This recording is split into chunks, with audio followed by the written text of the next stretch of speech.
விஞ்ஞானியாக ஏவுகணைகளையும் சேட்டலைட்டையும் அனுப்புகிற அளவிற்கு அவர் ஒரு பெரிய விஞ்ஞானியாக உயர்ந்திருக்கிறார் என்றால் அது நமக்கு மிகப்பெரிய பெருமை.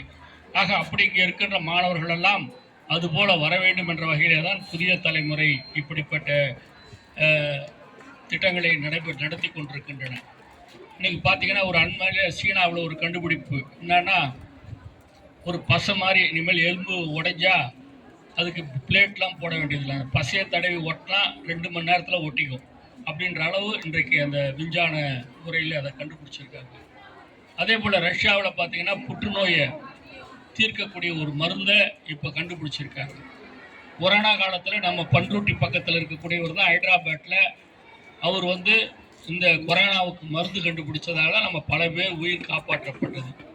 ஆகவே இதையெல்லாம் நம்ம புதிய கண்டுபிடிப்புகளில் ஆர்வமாக இருக்கணும்னா அதற்கு அந்த பள்ளிக்கூட குழந்தைகளிலிருந்தே அவர்களை உருவாக்க வேண்டும் என்ற நோக்கத்தோடு தான் புதிய தலைமுறை இந்த நிகழ்ச்சிகளை நடத்துகிறது. இங்கே இருக்கிற நம்முடைய இந்தியர்கள் இன்றைக்கு 110 கோடி, உலகத்தில் சீனாவே மிஞ்சி இன்னைக்கு மக்கள் தொகையில் நம்ம அதிகமாகிட்டோம். ஆனால் நம்ம கண்டுபிடிப்பில் மிகவும் பின்தங்கி இருக்கிறோம்.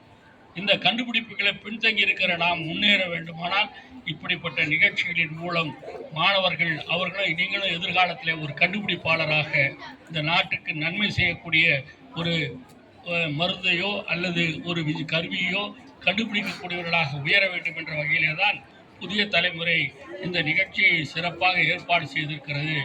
ஆகவே இங்கே வந்திருக்கின்ற மாணவர்களும் எதிர்காலத்தில் திருவண்ணாமலையிலிருந்து ஒரு கண்டுபிடிப்பாளர் உயர்ந்து இருக்கிறார் என்ற எண்ணம் வர வேண்டிய வகையிலே நீங்கள் இருக்க வேண்டும் என்று நான் என்னுடைய வாழ்த்துக்களை தெரிவித்துக் கொள்ள கடமைப்பட்டிருக்கிறேன். ஆகவே நாம் புதிதாக இந்த உலகத்திலே மக்களுடைய தேவைகளுக்கான கண்டுபிடிப்புகளை கண்டுபிடித்து கொண்டே இருக்க வேண்டும்.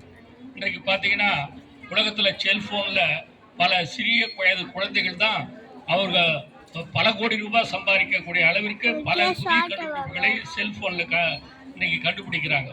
ஆக அப்படி குழந்தைகள் தான் இன்னைக்கு அங்கே பல நாடுகளில் அப்படிப்பட்ட சிறந்த நிலையிலே உயர்ந்திருக்கிறார்கள் என்பதையெல்லாம் நீங்கள் உணர்ந்து பார்த்து இந்த வீட்டுக்கு ஒரு விஞ்ஞானி என்ற இந்த நிகழ்ச்சியிலே கலந்து கொண்டிருக்கின்ற நீங்களும் ஒரு கண்டுபிடிப்பாளராக எதிர்காலத்திலே வர வேண்டும் என்று என்னுடைய வாழ்த்துதலை தெரிவித்து வாய்ப்புக்கு நன்றி கூறி விடைபெறுகின்றேன். நன்றி, வணக்கம்.